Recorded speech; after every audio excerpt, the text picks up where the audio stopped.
Assalamualaikum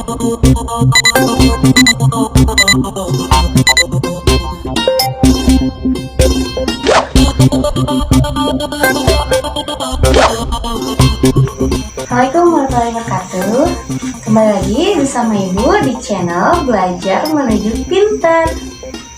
Bagaimana kabarnya hari ini? Apakah semuanya baik-baik saja dan sehat? Alhamdulillah kalau semuanya dalam keadaan sehat walafiat dan dalam lindungan Allah Subhanahu wa Ta'ala. Nah, jangan lupa 3M ya, memakai masker, mencuci tangan, dan menjaga jarak. Jaga kesehatan ya, jangan keluyuran karena penyakit bisa terjadi di mana saja.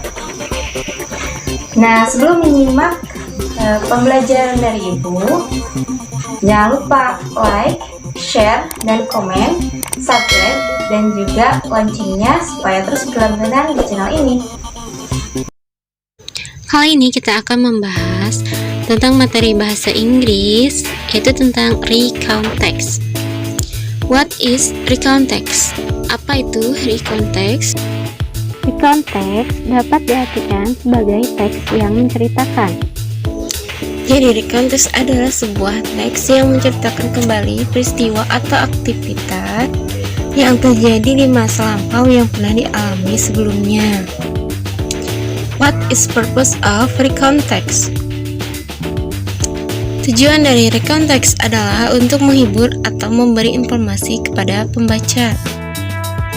Future recount text atau ciri-ciri dari recount text, yaitu semua kejadian yang diceritakan harus secara berurutan. Jadi harus memakai kata sambung seperti when, later, then, after, before, dan lain-lain. Memiliki judul yang merangkum teksnya, Navigation to Bali. Maka ceritanya hanya akan menceritakan seluruh liburan saat berada di Bali, menceritakan peristiwa yang sudah terjadi di masa lampau. Maka recount text selalu menggunakan past tense. Nah, contohnya, last month I went to Bali with my family. Jenis struktur dari recount text. Jenis struktur atau struktur kebahasaan ya dari recount text ini terbagi menjadi 3. Yang pertama adalah orientation. Bagian orientation merupakan bagian pendahuluan atau perkenalan dari teks yang akan dibahas. Karena dalam orientation ini menceritakan siapa saja yang terlibat dalam cerita, apa yang terjadi, di mana tempat peristiwa terjadi, dan tempat terjadinya peristiwa. Yang kedua adalah event. Bagian event merupakan inti dari cerita. Pada bagian ini, kita menceritakan semua yang terjadi secara berurutan dari awal sampai akhir. Nah, yang ketiga adalah reorientation ya. Bagian orientasi berisi kesimpulan dari isi cerita atau bisa juga merupakan pendapat pribadi dari si pencerita. Nah, reorientation ini bisa disebut juga akhir atau penutup dari cerita.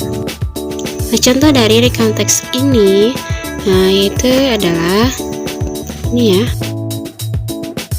Misalnya konteks tentang liburan di pantai. Nah, sekarang kita akan mendengarkan cerita tentang seseorang yang berlibur di Santolo, Garut.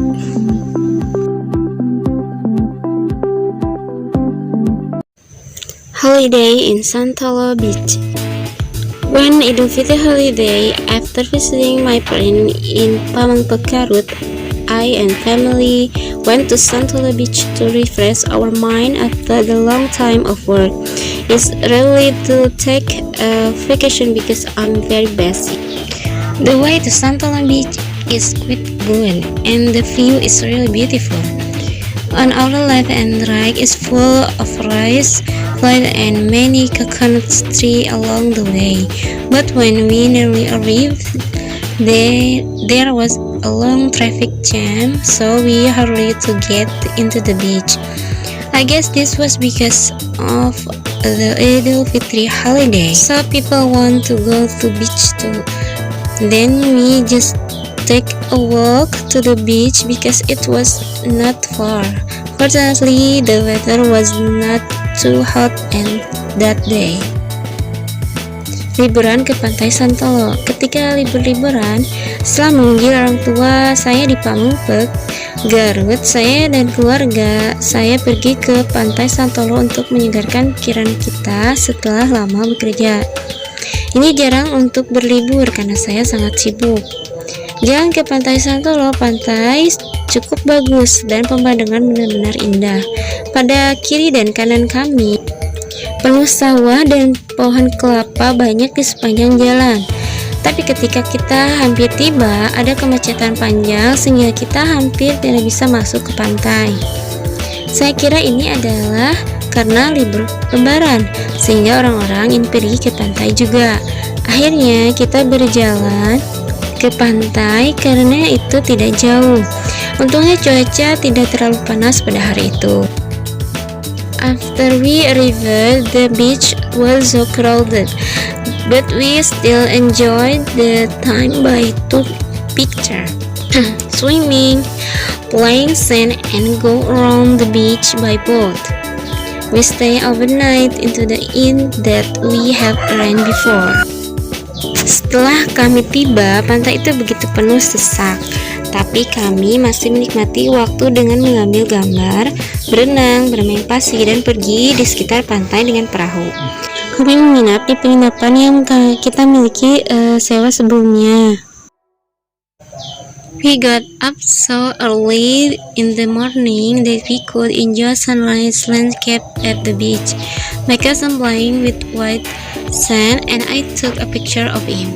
A day at Santolo Beach felt so short. We were quite tired for playing a whole day, but we were very happy. Kami bangun pagi sehingga kita bisa menikmati pemandangan matahari terbit di pantai. Sepupu saya bermain dengan pasir putih dan saya mengambil foto dirinya. Sehari di Pantai Santolo rasanya begitu singkat. Kami cukup lelah untuk bermain sepanjang hari, tetapi kami sangat senang. Cukup sekian pembahasan materi kali ini. Nah, ada pertanyaan yang harus dijawab oleh kalian. Pertanyaannya ada di atas ini ya. 1. When did they go to Santolo? Pertama, kapan mereka pergi ke Santolo?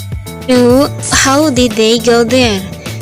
Yang kedua, bagaimana mereka tiba di sana atau pergi ke sana? Yang tiga, was the writer said on the way? Apa yang dikatakan penulis di jalan? 4. What did writer do in the beach?